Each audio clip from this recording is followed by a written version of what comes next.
Ta voix compte, ta voix fait la différence.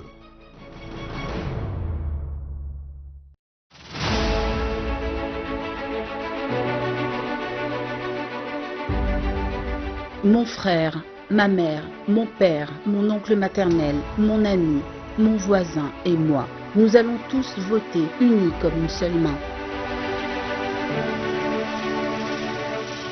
Nos voix iront seulement à celui qui mérite et qui peut protéger l'Égypte.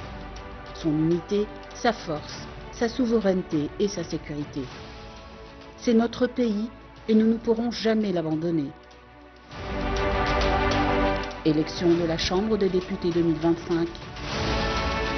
Ta voix compte, ta voix fait la différence.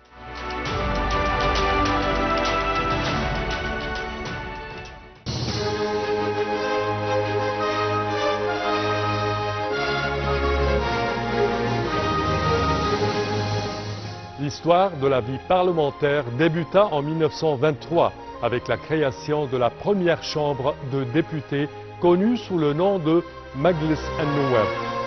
Cette étape marqua le début d'un processus démocratique permettant aux Égyptiens de participer activement à la prise de décision politique. Le Parlement était conçu comme un organe reflétant la diversité des opinions et des intérêts au sein de la société égyptienne. Dans les années 1950, sous la direction du feu président Gamal Abdel Nasser, l'Égypte s'engagea dans une période de profondes réformes. Bien que la vie parlementaire fût temporairement suspendue, cette période témoigne de vastes réformes sociales et politiques qui posèrent les bases solides d'une participation politique plus large dans les années à venir. Après la mort du feu président Gamal Abdel Nasser en 1970, le feu président Anwar Sadat rétablit le Parlement en 1976 avec une nouvelle constitution. Cette mesure instaura le multipartisme, ouvrant ainsi la voie à une représentation politique plus large. Les élections organisées durant cette période marquèrent un tournant dans le développement d'une culture politique plus dynamique. La révolution égyptienne de 2011 a marqué un tournant dans l'histoire politique du pays, les citoyens ayant exprimé leurs revendications de changement et de réforme. Après la chute du régime, le Parlement a subi des dissolutions répétées. L'organe élu en 2010 a été dissous par le Conseil suprême des forces armées en 2011. De nouvelles élections organisées fin 2011 et début 2012 ont donné naissance à un Parlement dominé par les partis islamistes.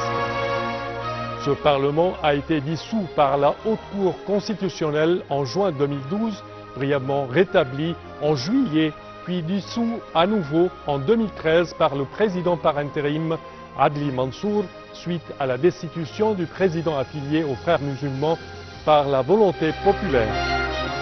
Pendant les 3 années suivantes, l'Égypte est restée sans Parlement jusqu'à la tenue de nouvelles élections entre octobre et décembre 2015 pour établir une nouvelle Chambre de représentants.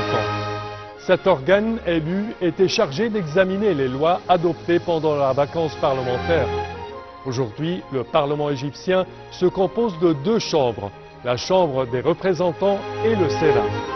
Cette structure bicamérale permet un débat approfondi sur les lois et les politiques. Conformément à la loi sur la Chambre des représentants et à ses amendements de juin dernier, le nombre de ses membres est de 568, dont 284 au scrutin de liste. Le président de la République ne peut nommer plus de 5% du nombre total des membres, soit 28 membres, ce qui porte le nombre de députés élus et nommés du Parlement à 596 membres. Parallèlement, diverses initiatives ont été lancées pour encourager la participation citoyenne et renforcer le rôle des élus. Des campagnes visent à sensibiliser les citoyens à l'importance majeure de la vie parlementaire et de leur engagement. Les réformes dans les domaines de l'éducation, de la santé et des droits de la femme ont progressé grâce à l'action parlementaire, témoignant ainsi de l'engagement des législateurs à répondre aux besoins de la société égyptienne. Alors que la nation poursuit son évolution, le Parlement demeure un pilier de la démocratie et de la représentation.